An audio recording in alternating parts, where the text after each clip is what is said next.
official good evening to everybody. My name is Mary Gannon. I am out in the field. So I'm our wildlife outreach coordinator with Rhode Island Department of Environmental Management. So I'm the lady who was emailing you the past couple of days about the program. And I am so excited that we were able to add this program. Tonight is a perfect night for amphibians. So before we get started, just a few housekeeping things. So I want to introduce all the people who are on this call. So you've got me, Mary. We also have Lindsay. So a huge thank you to Lindsay. Lindsay is a URI student who has been volunteering with the outreach program to help us organize some programs. She's going to be wrangling the chat tonight. So please type in your questions and Lindsay will make sure that they get to us. Also with me, I'll flip my camera so you guys can say hello. Gabby Jamaelan. Hello, everybody. I'm Gabby Jamaelan. I am the Technical Outreach Assistant for the Division of Fish and Wildlife. And I am so excited to get into this vernal pool right now. You can see my beautiful, where's my attire? I'm ready to go. And I'll flip it back so we can introduce Scott. All right. And also with us, a very special guest, our state herpetologist, Scott Buchanan. So Scott is here with us tonight. He is within the group and he will be helping to answer some questions. So if you have any specific questions for Scott, please type them in the chat. He's very excited to be here and help us out. He's full of knowledge. So take advantage of his presence tonight. So we're super excited to offer this program. Usually on a regular year, we take about 20 people out to a vernal pool to experience this hands-on. And this year we're doing this virtually, but the upside is that we can reach a lot more people than we would with our regular 20-person limit during non-COVID times. So we're very excited that we have so many people on this call tonight. So Lindsay had posted a little video for you all to kind of explain what we do at Fish and Wildlife and our mission, how we're funded. And the program that was talked about in that video is the Wildlife and Sport Fish Restoration Program. And this is a program that helps us purchase habitat. It helps us lots of management projects and research projects, all sorts of monitoring projects as well. So this really gives us a lot of opportunities to help our wildlife in the state. The thing with the Wildlife and Sport Fish Restoration Program, though, is that when it was written in 1937, people were thinking about wildlife as mammals and birds, game species, because our game species had been so depleted over the course of America's history that things had been so overhunted that there were like no deer in Rhode Island. There were no turkey in Rhode Island. That's hard to believe today, right? But the problem is that wildlife is not just birds and mammals, right? Wildlife is any wild creature that's out in nature, including spring peepers, which you can hear behind me, frogs, toads, salamanders, snakes, and turtles, insects. So all of these critters need our help too. So to help those guys, there is a separate program that's kind of an offshoot of Wildlife and Sport Fish Restoration. It's called the State Wildlife Grants. And the State Wildlife Grants allows us to do projects on all of these other interesting critters that may not be a bird or a mammal. But in order to get state wildlife grants, we have to write a wildlife action plan. So Lindsay is actually going to post in the chat a link to our Rhode Island Wildlife Action Plan, which I will warn you, it's a very long document. If you don't want to sit there and read for 12 hours, you might not want to pick up the Wildlife Action Plan. But in that plan, there's a really cool, concise list of all of our species of greatest conservation need in the state. And that means that those animals are ones that need a little bit of extra help. And a lot of those animals on there are birds and mammals, but you'll also see a list of reptiles and amphibians. And we have 18 species of amphibians in the state, and there are 10 of those 18 on that list. So tonight, hopefully we'll get to see some of those animals and we'll get to meet them up close and personal. So we're really excited. The spring peepers, they're ramping up. So I think we probably should get going, right, Gabby? Yeah, all right. So I'm gonna flip around my camera so you guys can see Gabby. And I'm curious if anybody, you can type in the chat too as we go, if anybody came to our amphibian program, our virtual amphibian program a couple weeks ago. And if you did, we'd love to quiz you a little bit. And if you want to type one thing that you learned in the chat, we'd love to see what you guys remembered. And Gabby's going to take it away. Let's start looking for some amphibians. So excited. All right. Hello, everybody again. The peepers are crazy. So if you can't hear us at any point in time, just let us know. They're just going out of control. So I have heard here before, not only spring peepers, but also wood frogs. So hopefully we'll get to hear some wood frogs too, and maybe even find their egg masses. That would be awesome. But Mary and I were just getting started. We were getting all set up and we already found a salamander. We were just putting our stuff down. It was right here on the ground. So we'll zoom in for a closer look. I apologize if I'm muffled because I have my mask on now. But here is a little red-backed salamander. So these guys, they don't actually live in vernal pools. They don't lay their eggs in vernal pools like some of our other amphibian species, but they definitely will hang out around vernal pools. They'll lay their eggs on land, usually like underneath some leaves or underneath a log.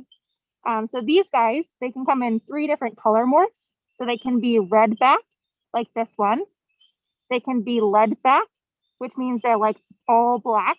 And they can also be yellow-backed, like golden-backed. So they have like a yellow tinge, and those ones are super cool if you've ever seen one. So we've got those 3 species. And what this shows us, these guys are really common, but what it shows us is that the area around vernal pools is also very, very important. So we don't want to build right up to the water. We need kind of a buffer zone to make sure that animals like these that don't use vernal pools, but use that habitat around them, are still able to live here. And a lot of vernal pool species will actually spend most of their time outside of the vernal pool and only use it to lay their eggs and to breed. So I think we could maybe look around and flip some logs and see if we can find some other species of salamanders here. Hopefully we'll get a spotted salamander. I know that there are marbled salamanders around here because I found their larva in here this winter. Super cool. But we're going to do some dip netting too. So we'll see what little critters we can find in the water. So we're going to leave that little redback salamander. And we'll take just a quick look around our vernal pool so everybody can see. This is a really big pool, but it's pretty shallow, right? So this pool started filling in, like Gabby said, she found some salamander larvae over the winter. So these pools, they start to fill in the winter, fall, sometimes with some rainwater as the snow starts to melt. Some of them are even filled with groundwater that seeps up through the ground. And you can see we've got trees growing right out of the water in the vernal pool because this is the forest floor, right? So it's not permanently flooded, so the trees are able to live here. If you've ever been to like a swamp or anything, you see like, oh, wow, those trees are dead in the middle of a swamp. That's probably because a beaver may have flooded it and it's permanently saturated with water. It's always got water in it. But if we take a look at some of the trees here, you can see, look at this tree right here. So it's like kind of splayed out. He looks like he's got little toes almost. And that's the tree responding to the fact that the ground is really soggy, right? He's growing in a sponge, basically. You can see that, oh, I almost said, oh, you can also see a toad. Oh, hello. So here's an American toad. Oh, wow, that's a big guy. That's a big toad. Whoa, here he goes. Okay, so toads will also use vernal pools. They'll also use roadside ditches. Daddy. Here he is. He's very spotted, so he's going to hide right there. I'm going to leave him alone for a second. And so we have 3 different species of toads in Rhode Island. So we have the American toad, which is that guy. And then we also have a Fowler's toad, which is much less common. And it would probably be more in like sandy soils. And we have an eastern spadefoot toad. And those guys are really, really hard to find. And they look very different. They've got like cat-like pupils. But these guys, when they lay their eggs in the water, they look like strings. So we'll see if we see any. It's a little bit early for toads to be laying eggs.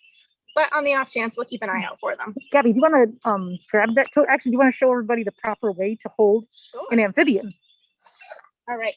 So toads are a little bit different because they're not super slimy, but I'm going to wet my hands anyway, just to be safe, because I don't want to get anything from my hands onto the toad. My hands are nice and clean. There's no chemicals. There's no sunscreen. There's no hand sanitizer, just plain water on my hands. I'm going to gently pick them up. From his little nook. Oops. That is a big toad. This is a big toad. That's a very big toad. And all you do is you just hold them right in front of their hind legs, just like so. And that way they can't jump away. They're nice and safe and comfortable. And I'm not pulling on any of their legs because that would probably hurt them a lot. This guy's beautifully spotted too. He is. He's got a lot of nice spots. And then their bellies on American toads have these spots, just like you can see here. So that's our American toad. If it was a Fowler's toad, it'd have a nice clean belly and it would have more warts in each one of their spots. It's kind of a funny way to think about it. So I'll let him go or her go and on their way. Do whatever they'd like to do.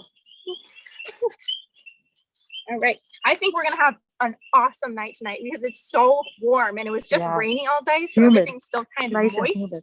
And that is like perfect amphibian conditions. So I think we're going to see a lot of really cool stuff.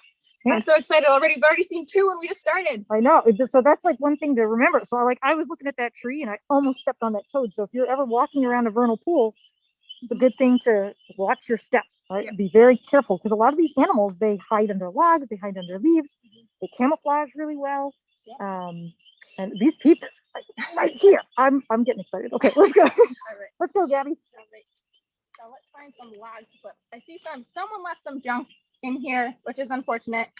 So if you come to any of our management areas, then make sure you take anything that you bring in out.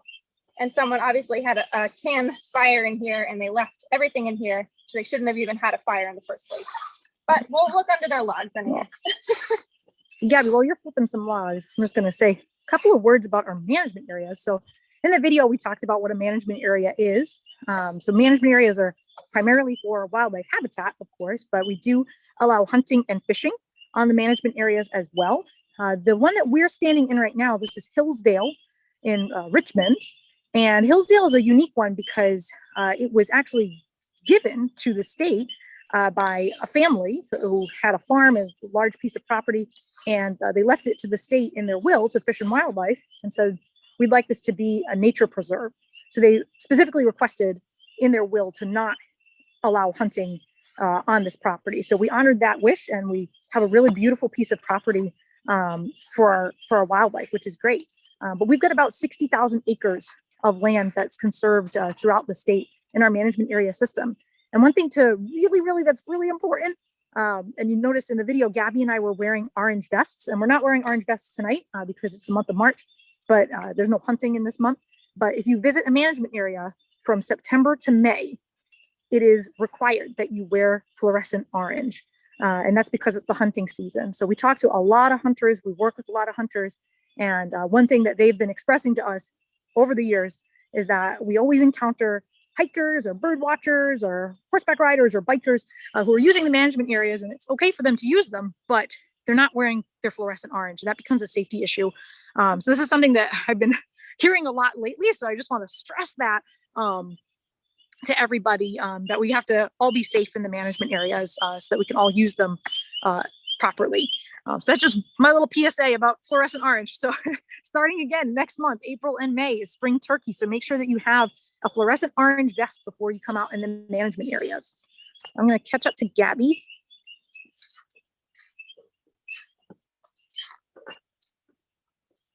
Walking through some greenbrier here.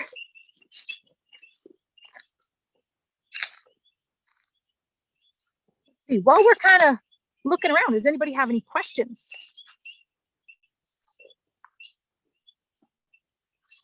I do. All right, let's hear it.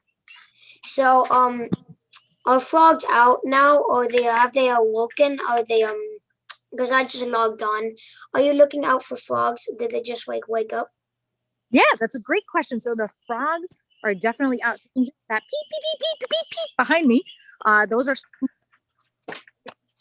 plucking wood frogs. But the cool thing about the critters that use vernal pools is that they've pretty much just woken up. And sometimes you can hear them as early as February. But what they'll do is over the winter, they spend the whole winter on leaves and logs, tucked in little burrows, and at least for wood and spring peepers, they actually freeze. They freeze into little frogs when the weather is really cold, and then they thaw out and they melt, and that's how they wake. So that's like rise, and now that we're into spring officially, then they're all awake. But different frogs all at different times, so we won't hear like our bullfrogs or our green frogs until later in the summer. All right. Great question. Let me see. Oh, I'm gonna flip around and see what Gabby's up to. Nope. Nothing. Let me check this little log here. There's a stick. Mary, do you want to mention about replacing logs? Yeah, definitely. So I just lifted up this little twig. You never know what you're gonna find, right? So I'm looking. I don't see anything. You notice I didn't rip it up out of the ground, right? I gently moved it, and then I'm going to gently move it back. because this is kind of like a little mini habitat, right? So it's nice and moist down there. It's dark. It's got lots of bugs. That log is decomposing. So that's going to provide food and shelter for our amphibians. And there might be something that's hiding under there, like a salamander could be hiding there, and I just didn't see it. So it's nice to just gently put the log back where you found it. Because imagine, like, I like to think of it like, imagine like a giant came walking through your neighborhood and started ripping up the houses and just like threw it across the street. And you're like, where did my house go, right? So that's exactly how the salamanders feel, because that log kind of insulates them. If it gets a little chilly tonight, it's gonna keep them nice and warm. Keeps them moist, because amphibians, like Gabby said, they can breathe through their skin and they can take up moisture through their skin. So they actually have to stay moist all the time. And they have like this little slime layer on them. So that's why when you're looking through logs and flipping them, it's just to be respectful of the animal's habitat, and think about, how you would feel if somebody pulled your house from over you. All right. Not having any luck over there. So Hillsdale Management Area, one of the crazy things about it is that it got hit really, really hard by those gypsy moths a few years ago. And so most of the trees here are actually standing dead trees.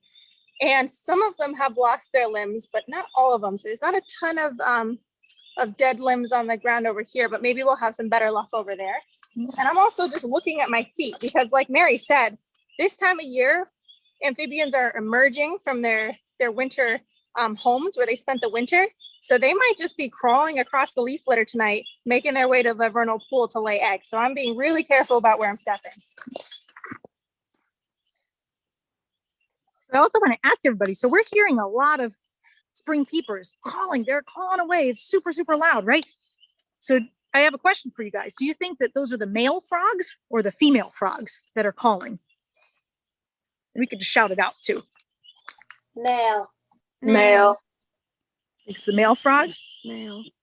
Yeah, so you guys are correct. Those are the male frogs. So only male frogs make noise. Female frogs don't make noise at all. So what they're doing is they're saying peep, peep, peep, peep, peep. It sounds like peep, peep, peep to us, but to all the female spring peepers in the area, that's directing them. That's where we have to go to lay our eggs. That's where all the males are. That's where we're going to find a mate. So it's a really cool way that they all communicate to each other. And spring peepers are super loud. They're only like an inch and a half long, and you can hear them a mile away.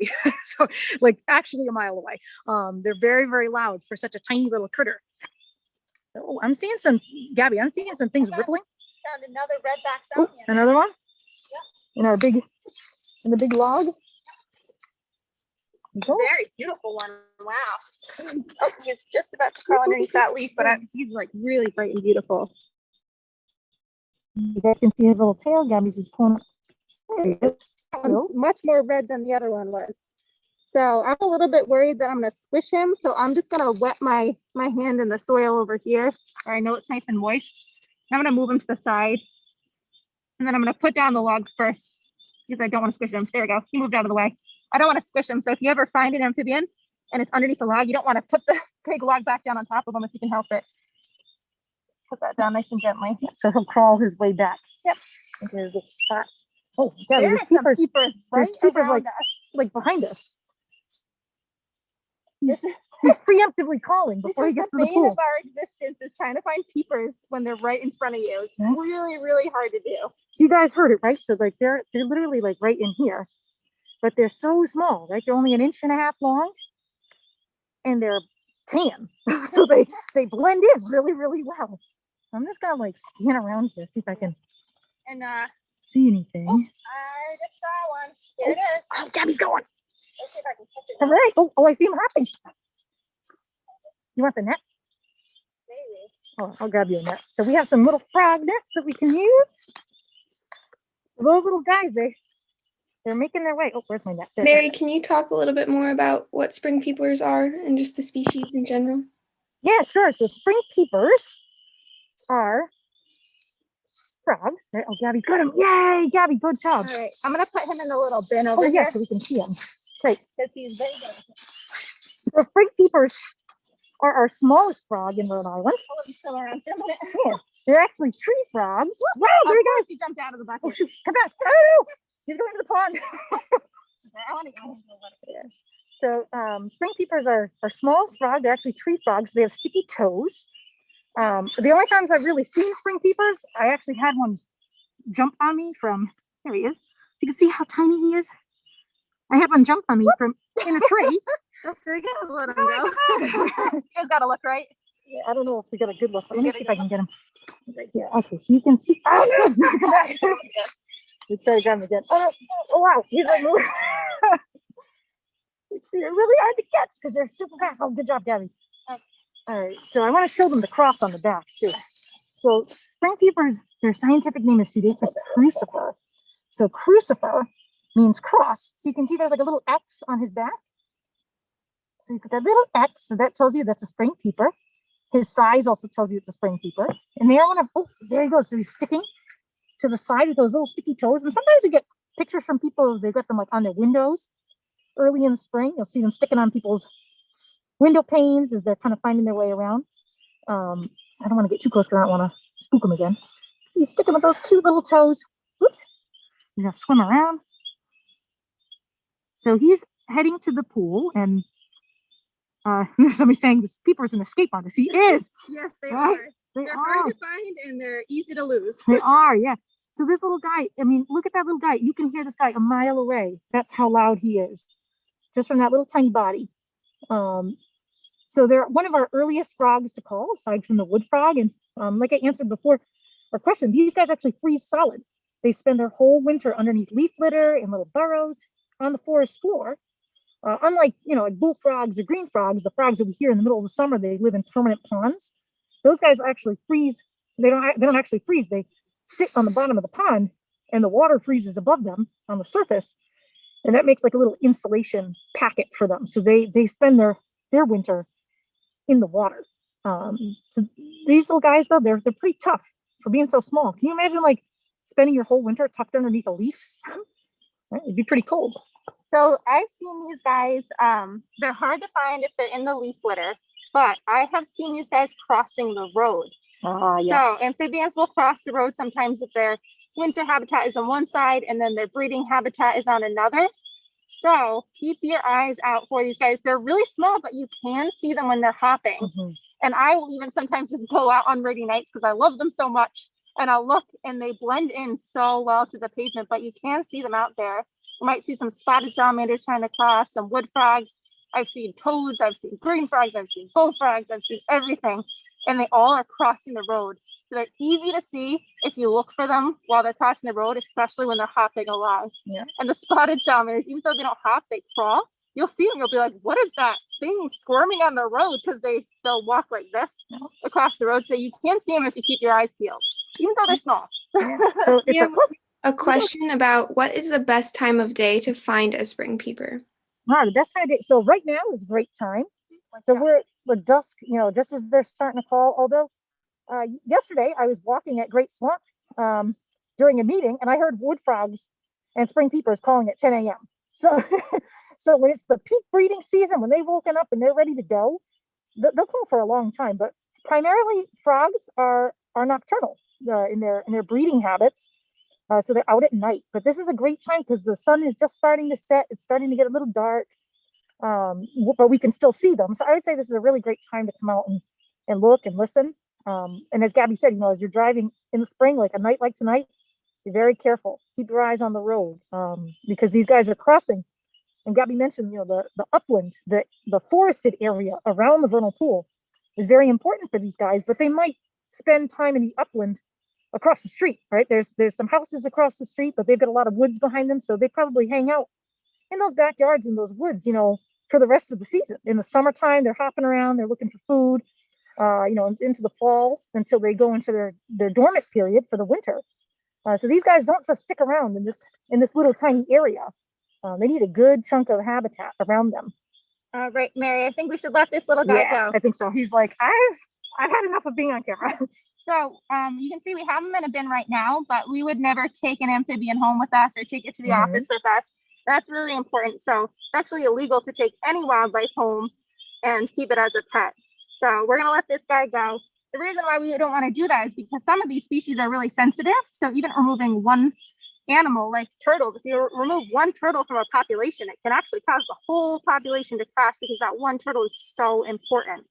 So we're gonna let this guy go, let him be wild again. He'll probably hop right away. Oh no, now he's happy.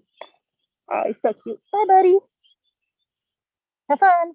Oh, he wants to stay there. All right. Okay. We'll let him hang out. He can leave on his own time.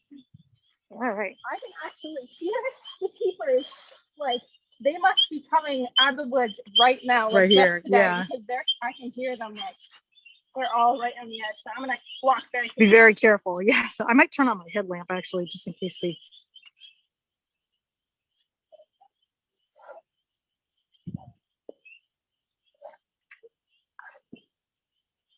I'm gonna bring this net with me. Just in case. What's the best way? I'll go this way. Here. Accidentally put the red flashing light on my headlamp. Well, that's not good. Okay, so now we got a better view.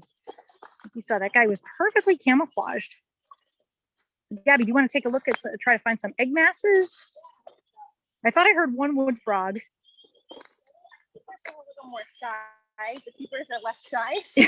But when I was here the other night, there were no peepers, and it was like wood frogs. Wood Frog City. Oh man. We'll And take it's a funny, look. I was walking with my husband away from the pond, and you could hear them through the woods. And he said, "It sounds like a bunch of ducks are in there." I said, "No, it's wood frogs."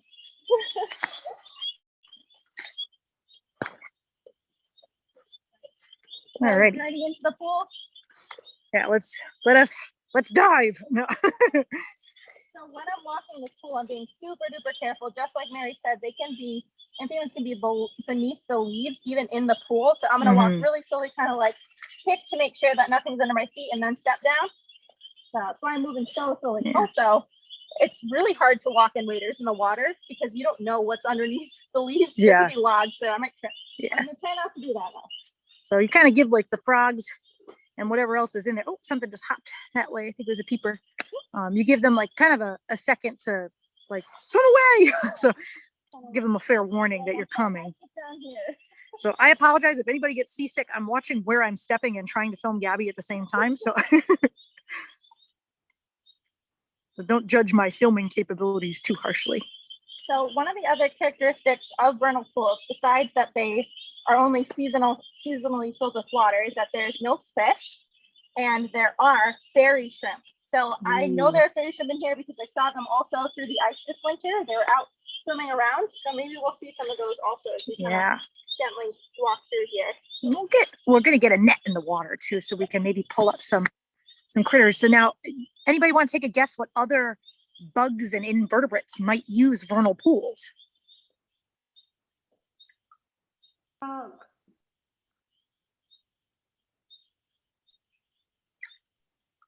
Spotted salamanders?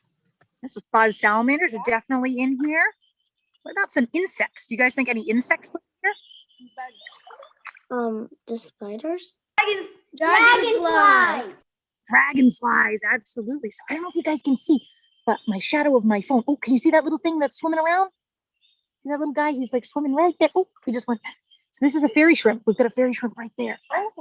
Oh, I'm trying to get it with my phone shadow is tough. Can you guys see? Can you guys can you tell us what a vernal pool is again? It's not a pond. How is it different? Yep. So a vernal pool is what we call a seasonal wetland. So it's called a vernal pool because it fills. Oh, sorry, I got a plane going over. It's called a vernal pool because it fills primarily in the spring, and that's like when the activity is the hottest. Right, we got a lot of activity right now, and then by midsummer, this will be completely dry. So they're what we call an ephemeral or a temporary wetland. So they only appear for like maybe 6 months out of the year, and then they dry up. So they mysteriously disappear. So they're technically they're not like a swamp. They're not like a regular pond or a marsh. They're pretty much a glorified puddle in the middle of the woods, but they're surprisingly complex. It's the slope of the hill that leads down into the vernal pool, the soil that's here, the leaf litter, All of these things kind of contribute to the vernal pool and how it functions. Oh, Oh, what do we got? What do we got? Sorry. I'm going to keep going on definitions. Gabby's got something cool to show you. Salamander. Yes! Do we want the bucket? Sure. Or we can. Can you see him? Yeah. There. Get a little closer. Let me not step on the fairy shrimp. Can you also tell us what a fairy shrimp is, please? Yeah, so fairy shrimp are shrimp. They are a freshwater shrimp. And they're just really tiny. And they're called fairy shrimp because they kind of pop up like fairies. So what these little shrimps will do is they'll lay their eggs right now. And eventually the pool's going to dry up, right? And those eggs will stay in the leaf litter, in the soil, throughout the winter. And they kind of dry up. And then in the spring, when this fills in, those eggs, they suck up the water. You guys remember those toys that you get, like the little dry, like sponge thing? You put it in a cup of water and it grows like by 20 sizes or whatever. That's kind of what they do. So the little egg sucks up the water like that sponge. They hatch. Little shrimp come out. They do their thing. They lay their eggs, and then it just goes through the cycle over and over again. So that's why the soils in the vernal pool are very important, because they actually hold eggs of a lot of different critters, including marbled salamanders. So you can, if you want to reference your salamander fact sheet that Lindsay put in the chat, you can see what the marbled salamanders look like as adults. They're beautiful. They're black and white, kind of chunky. They're what we call a mole salamander. So they like to burrow under the soil for the winter. And this is what their little babies look like.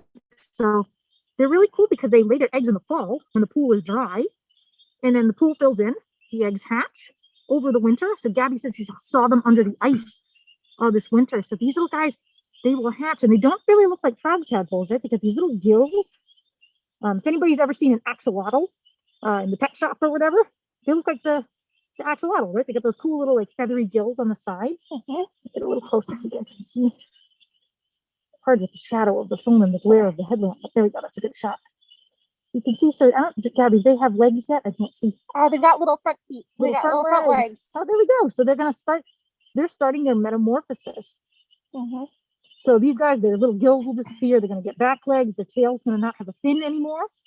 And they're going to turn black and white and get really chubby. And they're going to walk out into the forest and spend the rest of their time in the forest until they mature. And they can come back here to lay their eggs. All right, and let these guys Yeah, let them go. go. So And we can talk more about fairy shrimp too once we catch one, because I'm sure we will. That's something we want to hear more about. yeah, I love the marbled salamanders. They're so cool. Get to see that. Now, the good time to see the adult marbled salamanders is actually in September, August and September. Like a moist night, nice rain, a little bit of warmth. They'll be wandering around. There's the people. Where is he? Over there. Where is he? So you guys can hear how loud he is. You guys see him? Like, I'm probably a foot away from him and I can't see him. My glasses are kind of fogged up too. So from my mask, I can't see. Let's see, where are you, little guy? See if I can find a fairy shrimp for everyone. Do you guys see him? I can't see him where this peeper is. There are so many marbled salamander larvae in here. Oh my gosh, we gotta be careful. Oh, here's another fairy shrimp, Gabby, right here. Yeah, see if I can touch them so we can see it. So I think if we could get the bucket. Yeah. Nope. Yeah, no, he's gone. Okay. Hold on, I can hold them in my hand. If you want. All right, we'll keep an eye out and we'll keep looking for some eggs. Oh man, there are so many little larvae in here. So that's why we're walking super carefully, because those little larvae hide in the leaf litter. And the crazy thing about the marbled salamander larvae, they look really cute. They look really cute, but they're cannibals. So when the spotted salamanders come to lay their eggs in the spring, those marbled salamanders will eat the eggs and the larvae of the spotted salamanders. They'll eat the wood frog tadpoles. They'll eat a lot of different things, bugs. But they are fierce little predators. They look really cute, but they're pretty tough. Someone just said that's seriously impressive. Yeah, they're intense. I'm gonna put my headlamp back on. I'll flip my camera. All right, let's not get seasick again. No, oh, it is such a beautiful night. Ooh, oh, there's a marbled salamander larva. Ooh. I can see them. So we're just like, I'm just where I'm putting my foot. They're just skittering across. Oh, and there's a really cool bug. So you get some interesting bugs in here too. Oh, he's so fast. Get lots of really, really cool insects. Sometimes you get these really big beetles in the vernal pools. These cool bugs called water scorpions. I've only seen one once, and they're huge and intimidating looking, but they're actually not scorpions. They're just another type of bug. They look kind of intimidating. Oh, Gabby, are those some egg masses? Not yet. That's a bunch of moss. Oh, it's moss. Okay. Sometimes you can see them and they look just like this above the water where they've got that kind of shimmer to them. But this is some moss. Yeah, So I this is think some there- moss. I think there might be some up here. Let me not. Oh. While we keep going, any more questions while we're traveling very slowly? Hey, Mary, this is Scott. We had a question in the chat. Yeah. That was, that asked if you could explain what a larva is. Oh, a larva. Okay. So a larva, that is an excellent question. I'm glad you brought that up because we just throw out words and like we forget that not everybody knows that word. So a larva is just a baby critter, right? A baby critter. Typically, when we say a larva, it's something that's hatched from an egg and it's in like its medium phase, right? So it starts as an egg, then a larva, then it goes through a transformation, a metamorphosis to become its adult form.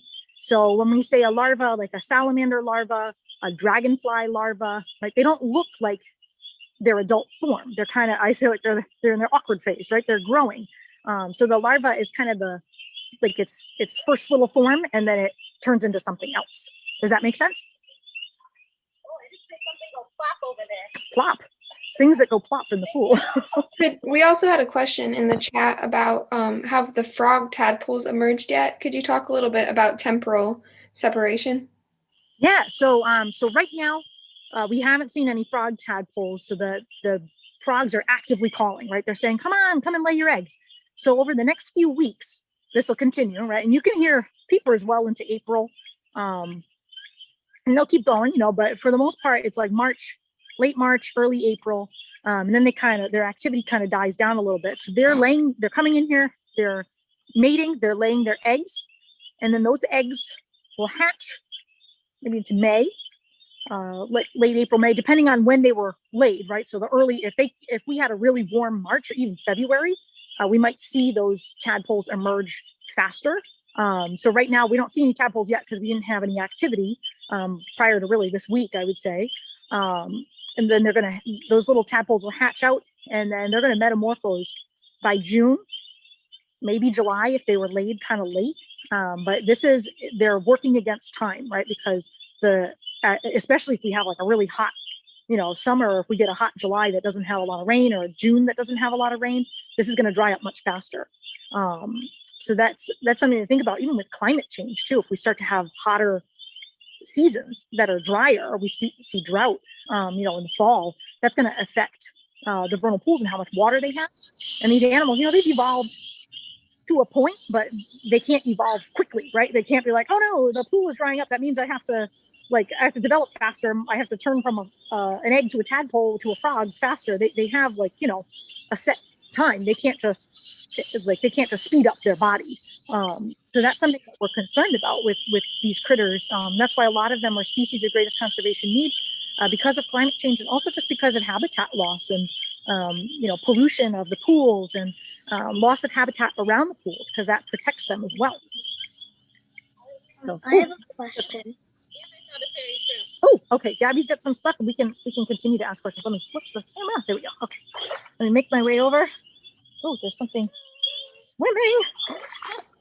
Kind of like. There's so many fun things out here. I know, we could talk about this for hours, and we've got this set for an hour, but we're happy to stay out here a few extra minutes. You got questions? We're so happy to. Please let us stay out in the vernal pool longer. We're perfectly fine with that. All right, so All right, hold on, Gabby. Let me get a little closer. I have found over here some wood frog eggs. Woohoo! So, I scoured the pool before and it was like, I couldn't find anything. And I was like, I know I've heard wood frogs here. They must have laid some eggs. And what they do is wood frogs, they'll lay all of their eggs pretty much all close together in big bunches. So this is like a bunch of different frogs' eggs all together, close together. And that's because it helps protect them and it keeps them warmer. And they'll usually lay their eggs on the side that gets the most sun. And that helps the larvae and eggs to develop faster. And that way they'll hatch sooner. So just in case the pool dries up, they'll be able to hatch nice and quickly before all the water is gone. And so you can see they're clear and they kind of look like a bunch of grapes all stuck together. So that's how we know that they're wood frog eggs. Spotted salamander eggs, they look kind of similar. They've got like, they're round, they've got spots in them, but they're usually cloudy. They're usually lower down in the water and they look like they're in a little like Ziploc baggie. So they're not like individual grapes, they're like all in a big glob. And so that's how you can tell the difference between the two species just by looking at their eggs. And then all different species of eggs, of amphibians lay different looking eggs. So you can actually look at the eggs and see kind of what's in the pool. So we know there are wood frogs here, even though I can't hear any calling right now, we can still see that they're definitely in this pool. Yeah. Oh, I just heard one. Oh, well now they're calling. They said, I'm here. What are you talking about? So I also have in the net, a little fairy shrimp so that you can actually see what we're talking about. Pick a few of these leaves out so you can see a little bit better. Yeah, and I apologize as I'm trying to do my best with the phone glare and the, I don't know if you guys can see that little shrimpy. So he's kind of, I think it's Gabby, we may need to get the bucket. I think he's going to be too. He's swimming around. You can see his little tail. Oh, that's actually great. He's on that leaf, so you can see him. He's flailing around. That is a fairy shrimp. He's got tons of little legs. I can put a leaf underneath them. Yeah, maybe we can put a leaf on so we can see them. Yeah. So they're kind of cool because they're almost like clear. It can make them kind of tricky to see, but when they swim around in the pool on the darkness of the water, the darkness of the leaf litter, they kind of show up. These are the little guys that we said. Oh, I can't even see what I'm doing. We said that they lay their eggs and the eggs turn like those little sponges, right? They suck up the water. This little guy is only going to be here basically for this season. Lay eggs and that's it. Look at these little legs moving. And these guys, you can only find them in places where there are no fish, because otherwise the fish would eat up all the eggs. So that's why they like to live in vernal pools. I love the legs. They crack me up. It's so cool. I definitely hear the wood frogs. Now they're calling. They're calling in the background. I don't know if anybody can hear that cluck, cluck, cluck, cluck, cluck, cluck sound in the background. Maybe I can see that. That's better. He's okay. Oh, no, he's swimming like thing at it. Oh, Gabby thing. Oh, so you guys can see him swimming. All right, let him go. Yeah, it's super cool. So we can keep looking around, see if we can find some spotted salamander eggs. I don't know what time it is. It's about 7:19. Okay. We got about 10 more minutes, so and if we can answer some more questions. Did we talk about sanitizing our equipment? No, we did not. Gabby, why should we sanitize our equipment? So should we just like run into another vernal pool after we hop into this one? Definitely not. So I just grabbed these waders from the shed. I don't know who was using them before me at the Division of Fish and Wildlife. So someone is probably using them somewhere. I don't know where. So what I did is I got some diluted bleach solution. I scrubbed off any dirt I could see. I sprayed it down with that bleach solution. And then I let it sit for a little bit, let it dry in the sun because it was nice and sunny today, which was perfect. And then my waders are nice and sanitized, which means that I'm not carrying any diseases on them. So that's a really big issue for amphibians because they live in wetlands. If you go into a wetland and then you go somewhere else that's farther away, like farther than walking distance, and you hop into another wetland, anything that was in that wetland is carried on your clothing, on your equipment, like kayaks and paddles, waders, boots, buckets. So all that stuff needs to be sanitized because you can be carrying diseases like chytridiomycosis, a chytrid fungus, or ranavirus. And those are really, really bad diseases that really harm amphibian populations. They've actually killed like entire species around the world because they're so bad and they spread so easily. So it's really easy to do. If you go into a wetland, when you're done, just make sure you spray it with some bleach solution. And Lindsay has a document that she can post in the chat that gives you like exact details on how to do it, but it takes like less than 5 minutes to do it. And then you just let everything dry in the sun, and that takes care of anything that you could possibly be carrying and helps protect all of our amphibian species. Yeah, it also helps protect fish too, because there's some fish diseases. So if you're taking a kayak out fishing, if you're using waders to go fishing, your nets that you use for fly fishing or trout fishing, whatever it might be, that all of that can get sanitized too if you're going from pond to pond. Now, if you only go to one pond, and that's your pond that you fish at or that you explore, then it's probably not as critical. But if you like to hop around to different places, that's something that you definitely should be doing. Yep. And I think Scott wanted to mention something about Herp Observer. Oh my gosh, Scott! Am I right? We It's saw all really these loud things. here, so I think we should stop trying to talk over the peepers. Yeah, so we're gonna mute ourselves. So Scott can Those are some eager peepers. That's loud. They're deafening, and they can be deafening. Yes, I wanted to take this opportunity to plug a smartphone app that we have that anyone can download for free. It's called Herp Observer. And Herp Observer allows anyone, any member of the public, to submit their observations of amphibians and reptiles from anywhere in Rhode Island directly to the Division of Fish and Wildlife. And it's a very simple and easy to use app. We just ask that you submit the date, the time, your name, a photo of the animal in question, which is generally easy with most smartphones these days. And if you have the phone with you out in the field, it will default to your location. So we get the location information as well. You send that in, you click a button, and it goes straight to our secure database. And that's really important information for us as a means of inventory and monitoring the many species of native and non-native, in some cases, wildlife, amphibians and reptiles specifically, that we have in Rhode Island, which is an important part of what we do. So we always want to know. We don't have a complete picture of where every species is in every case. There are about 40 species of amphibians and reptiles. That's a lot to try to understand, especially over time. So I think that we will definitely drop a link into the chat with instructions for how to download and use Herp Observer. And I would encourage everyone that's interested to just put it on your phone. And when you come across a herp, send us the observation. I've seen a spotted salamander in my backyard. Okay, that's a perfect example of an observation that we would love to have.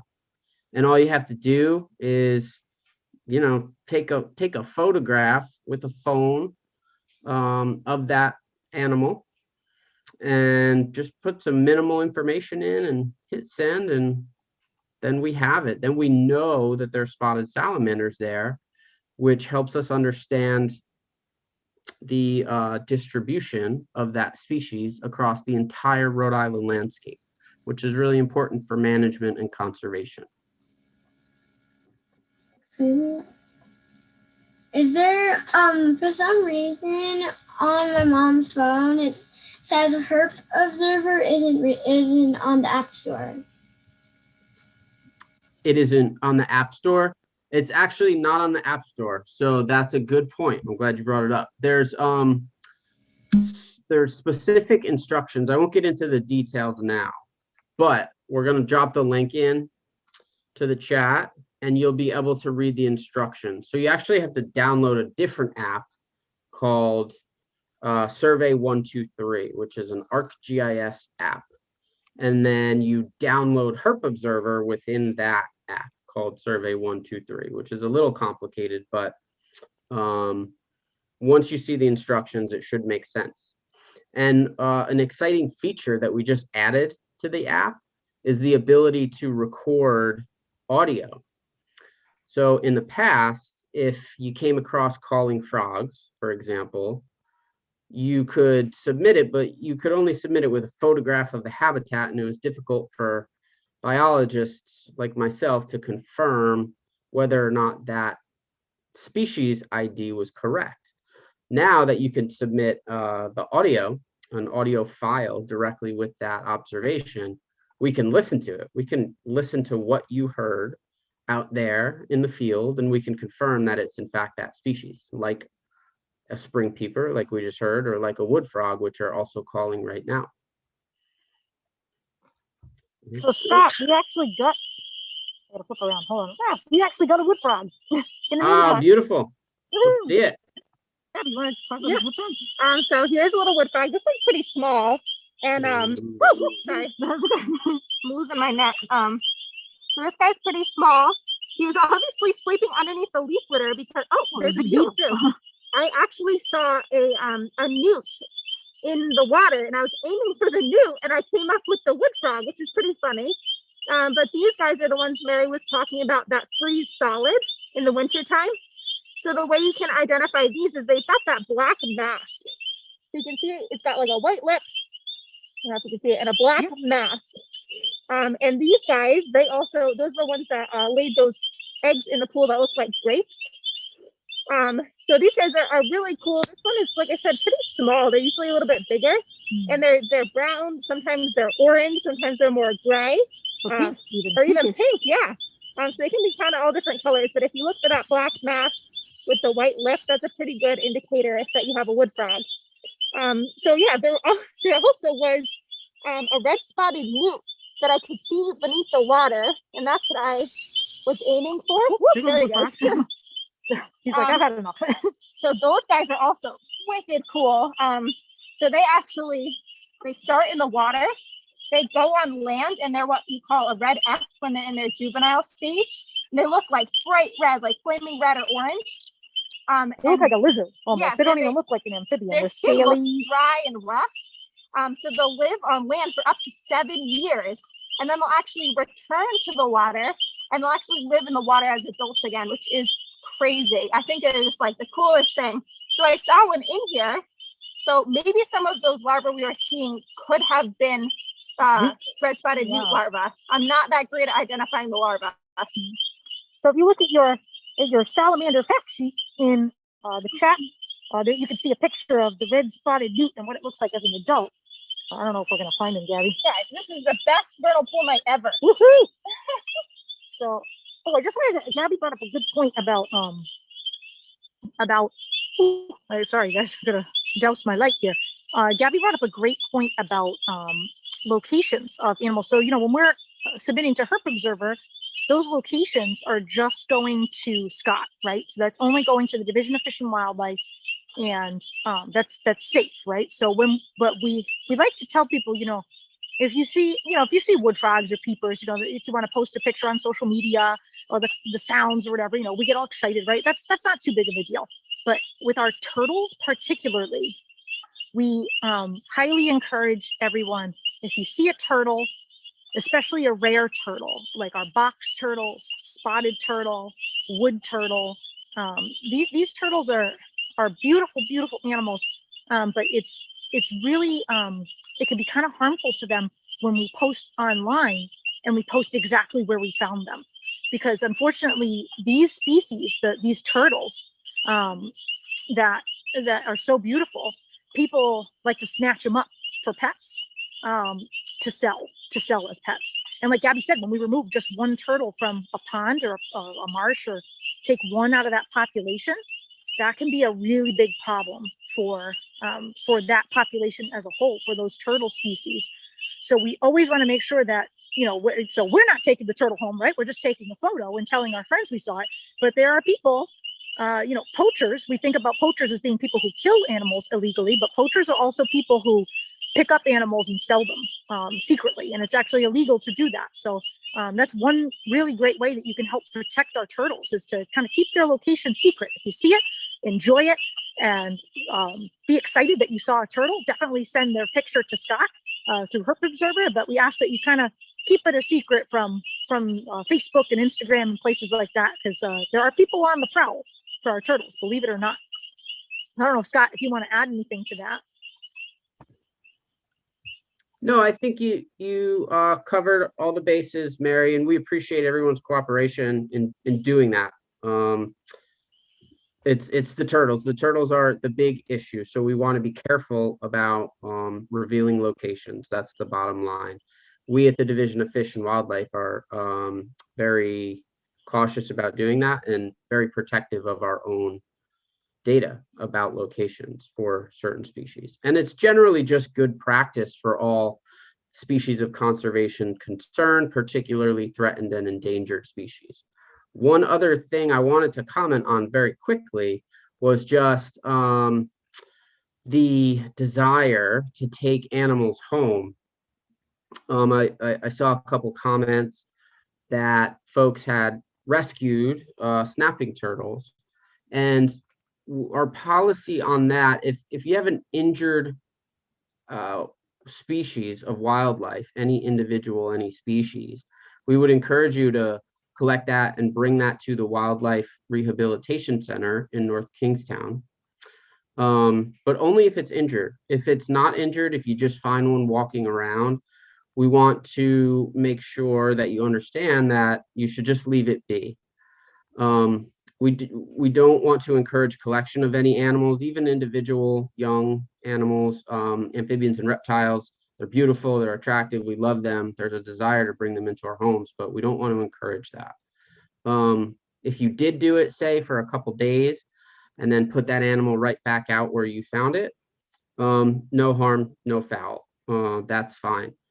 The only other exception to when you might want to handle an animal for any extended period of time or move an animal, would be to get an animal across the roads, because unfortunately, roads are very dangerous to animals, especially things like snakes and turtles. So if you were to pick it up and move it across the road, that would also be a welcome example of when we would encourage you to handle an animal. I think that's it, though. I think that's it, Mary. And thank you, Diane. I saw you put the address for the Rhode Island Wildlife Clinic in the chat. Newt.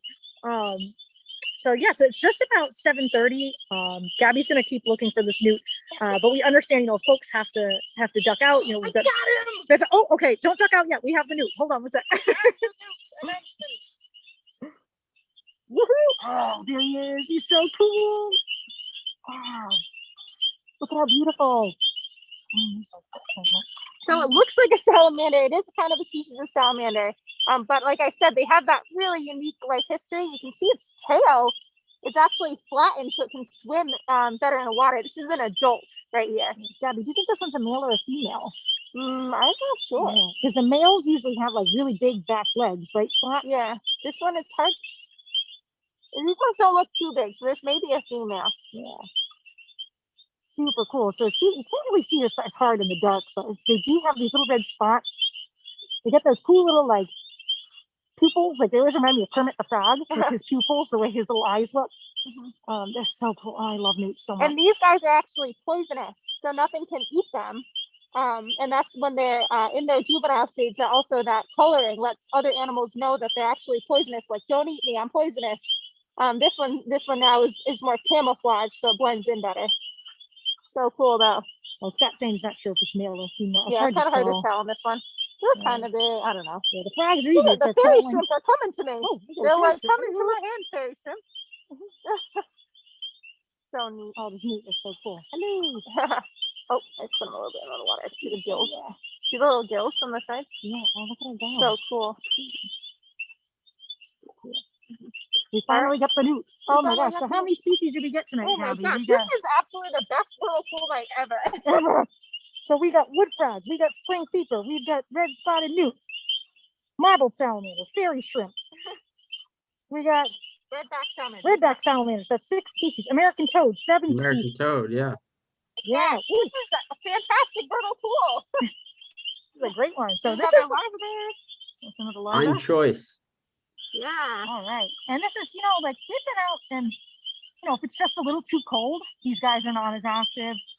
If you go out later in the season, they might not be as active. So sometimes you just got to get it right.